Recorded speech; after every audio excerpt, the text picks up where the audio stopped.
Hey guys, Leroy Diesel. As always, seems like every time I have the same introduction. As always, uh, got a new product for you. This is going to be the turbo oil drain hose. This is the new version, and you can see there that you're going to retain your factory block plate.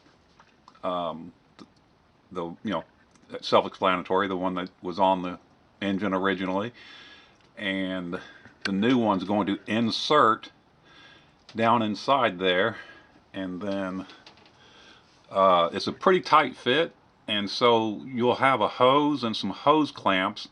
That's mainly there just to kind of help create a seal. That's not uh, positioning, or that's not holding the tube in place at all. It's just mainly to kind of create a seal, and it might be a good idea.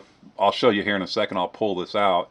You could even put some RTV around the tube and then insert it for that final time, and then tighten the hose clamps.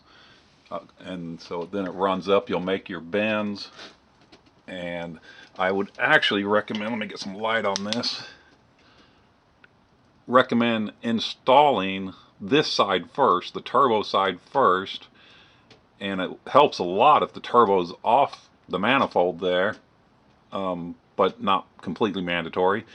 But you could install it on this side first and then start making your bend to get around the exhaust manifold, and then back down into the block. So let me pull this thing out, see if I can do this with one hand. Yeah. So you see there that that's going to insert down inside that factory tubing. It's all the way down into about here. So it's not going to leak. There's not going to be any problems.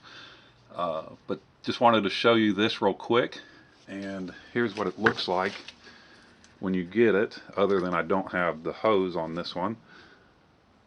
And you could, like I say, you could smear some RTV about midway all the way around this, and then when you insert it, it's going to create that seal. Let me see if I can get that off. Yeah. So here, I'll show you what it looks like without that tubing on there, without that rubber. I don't know, did I get that in the viewfinder? Let me do it again. So you'll have that there. You'll get your bends situated so that all you've got to do is get that RTV on here. Trying to do this with one hand is a little bit harder, but then you'll just insert it. You see it inserts down in there pretty far, and it's a pretty snug fit. So you'll have the piece of rubber that I just showed you on there first. I would suggest putting maybe a little WD-40 on the hose side, because it is going to be a very tight fit, and you'll get that hose on there, and then you'll just clamp them both down. That's about it. Real simple. And if there's any questions, as always, let me know. Have a good one. Oh, by the way, I don't know if I mentioned it. Go to LeroyDiesel.com, and you can find my phone number and email back there. And my voice might sound a little weird today because I'm freezing. I'm back here in the little recesses of my shop. And the temperature overnight just got super cold for us, and so I'm out here with just a plain shirt, and I'm freezing my butt off. So that's it. Any questions, let me know.